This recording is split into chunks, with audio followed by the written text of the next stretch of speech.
ಇವಾಗ ಸಮಯ 6:15 ಮನೆಯಿಂದ ಹೊರಡ್ತಿದ್ದೇನೆ. 6:15 ಹೊರಡಿ ಮಧುಶವರಿಗೆ ಮನೆಗೆ ಹೋಗಿ ಅಲ್ಲಿಂದ 6:15 ಹೊರಡೋದು. ನನಗೀಗ 5 ನಿಮಿಷ ಬೇಕು ಅವರ ಮನೆಗೆ ರೀಚ್ ಆಗಲಿಕ್ಕೆ. ಅಲ್ಲಿಂದ 10 ನಿಮಿಷ ವೆಯ್ಟ್ ಮಾಡಿ ಅಲ್ಲಿಂದ 6:15 ಹೊರಡೋದು.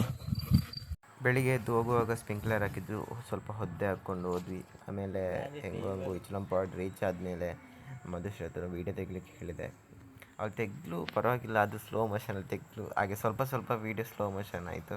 ಹಾಗೆ ನಾನು ಮತ್ತು ಬಾವ ಸ್ವಲ್ಪ ದೂರದಿಂದ ಆ ಕಡೆಯಿಂದ ಹೋಗ್ತಿದ್ವಿ. ನಾನು ಅವಳ ಹತ್ರ ಫೋನ್ ಕೊಟ್ಟಿದ್ದೆ ಮತ್ತು ಅವಳ ಮೇಲೆ ಶೂಟ್ ಮಾಡ್ತಿದ್ಲು. ನಾನು ಅದಕ್ಕೆ ಹೇಳಿದೆ ಸಾಕು ಅಂತ, ಇನ್ನು ಮತ್ತೆ ಮಾಡು ಅಂತ. ಹಾಗೆ ಸ್ವಲ್ಪ ಹೊತ್ತಾದಮೇಲೆ ನಮ್ಮ ಭಾವನಿಗೊಂದು ಮಾವಿನಕಾಯಿ ಬೀಜ ಸಿಕ್ತು.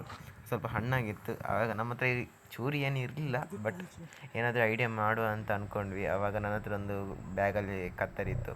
ಅದನ್ನು ತೆಕ್ಕೊಂಡು ಸ್ವಲ್ಪ ಸೈಡ್ ಕಟ್ ಮಾಡಿದೆ. ಅಂತ ಹೇಳಿದರೆ ಅದು ಫುಲ್ಲು ಚೋಲಿ ಮಾತ್ರ, ಸಿಪ್ಪೆ ಮಾತ್ರ ತೆಗೆದ್ವಿ ಅದರದ್ದು, ಮಾವಿನಕಾಯಿದು ಸಿಪ್ಪೆ ಮಾತ್ರ ತಿಂದ್ವಿ. ಮತ್ತು ಮಾವಿನಕಾಯಿ ಬಿಸಾಡಿದ್ವಿ. ಮತ್ತೆಂತ ಮಾಡೋದು. ಹಾಗೆ ನಂದು ಒಂದು ಸಣ್ಣದೊಂದು ಬ್ಲಾಗ್ ತಗೊಂಡ ಮೇಲೆ ನೋಡುವಾಗ ಬಾವಲ್ಲಿ ಮೊಬೈಲ್ ಓದ್ತಾ ಇದ್ದ. ಅವನಿಗೆ ಎಕ್ಸಾಮ್ ಅಂತ ಹೇಳ್ತಾ ಇದ್ದ. வாழ்க்கை என்பதே அன்பினில். ಗಂಟೆ ಎತ್ಕೊಂಡು ಬಂದು 7 ಗಂಟೆ ಬಸ್ಗೆ ವೆಯ್ಟ್ ಮಾಡ್ತಿದ್ವಿ. ನಮ್ಮ ಜೊತೆ ಯಾವಾಗ ಮನುಷ್ಯ ಬರ್ತಾಳೆ ಅವತ್ತೆಲ್ಲ ಬಸ್ಸೇ ಬರೋದಿಲ್ಲ 7 ಗಂಟೆದು. ಈಗ ಕಷ್ಟ ಆಗ್ತದೆ. ಈಗ ಬಾವ ಅದನ್ನೇ ಹೇಳ್ತಿದ್ದ ಕೂತ್ಕೊಂಡು, ಅವನಿಗೆ ಎಕ್ಸಾಮ್ ಅಂತ ಅವನು ಹೇಳ್ತಾ ಇದ್ದ, ಮದಸಿ ಬತ್ತು ನಾನು ಏಪಲ್ಲ ಬಸ್ಸೇ ಇಜ್ಜಿ ಮಾರ್ರೆ ಅಂತ.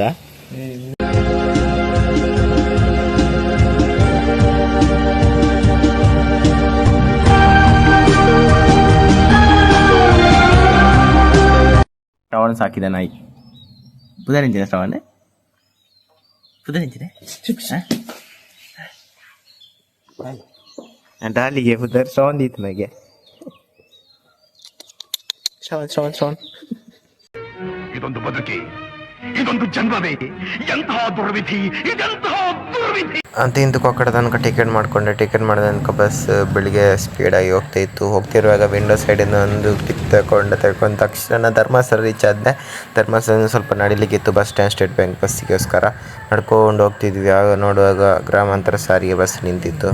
ಅದರದ್ದು ಕಲರ್ ನೋಡಿದಾಗ ಒಂಥರ ಆಗ್ತದೆ, ನೀಲಿತ್ತು. ಆಮೇಲೆ ನನಗೆ ಸ್ವಸ್ತಿಕ್ ಉಜಿರಿಂದ ಸಿಕ್ಕಿದ್ದು. ಅವನೆಂಥ ಟ್ರೇಡ್ ಮಾಡ್ತಾನೆ ಅಂತ ಹೇಳ್ತಾ ಇದ್ದ. ಅದಕ್ಕೆ ನಾನು ಅವನ ವೀಡಿಯೋ ನೋಡ್ತಿದ್ದೆ. ನೋಡುವಾಗ ಭಯಂಕರ ದುಡ್ಡು ಮಾಡಿ. ಇವತ್ತು ಕ್ಲಾಸಿಗೆ ರೀಚ್ ಆಗೋದು ತುಂಬ ಲೇಟ್ ಆಗ್ತದೆ. ಆದರೆ ಇವಾಗ ಟೈಮ್ 9:15 ಆಗ್ತಾ ಬಂದು ನನಗೆ 9 ಖಾಲಿ ಕ್ಲಾಸ್ ಸ್ಟಾರ್ಟ್ ಆಗುತ್ತೆ. 9:15 ತನಕ ಬಿಡ್ತಾರೆ ಕ್ಲಾಸ್ಗೆ ಎಂಟ್ರಿ ಆಗೋಕ್ಕೆ. ಆಮೇಲೆ ಇವಾಗ ನನಗೆ ಅಂತ ರಿಕ್ವೆಸ್ಟ್ ಇದೆ, ನಾನು ಬೇಗ ಲೇಟ್ ಬಂದರೆ ನಾನು ಬಿಡ್ತಾರೆ. ಸ್ವಸ್ತಿಕ್ಕಿದ್ದೇನೆ, ನಾನು ಅವನನ್ನು ನಿಲ್ಲಿಸಿದ್ದೇನೆ. ಅವನನ್ನು ಬಿಡ್ತಾರಿಲ್ಲ ಗೊತ್ತಿಲ್ಲ. मैं गाली नहीं दे सकता. नहीं, गाली नहीं देना. फैमिली देखती है, वरना मैं ऐसे गाली दूं, ऐसे गाली दूं ना, जिंदगी भर याद रखें ये बड़े. ರಿಟರ್ನ್ ಬರುವಾಗ ಖಾಲಿ ಬಸ್ ಸಿಕ್ತು. ಹಾಗೆ ನಾನೊಂದು ವಿಂಡೋ ಸೈಡಿಂದ ಇನ್ನೊಂದು ಸಲ ಶೂಟ್ ತಗೊಂಡು ಚಹಾ ಕುಡಿದು ಇವಾಗ ವ್ಲಾಗ್ ಎಂಡ್ ಮಾಡ್ತೀನಿ. ಬಾಯ್ ಟಾಟಾ.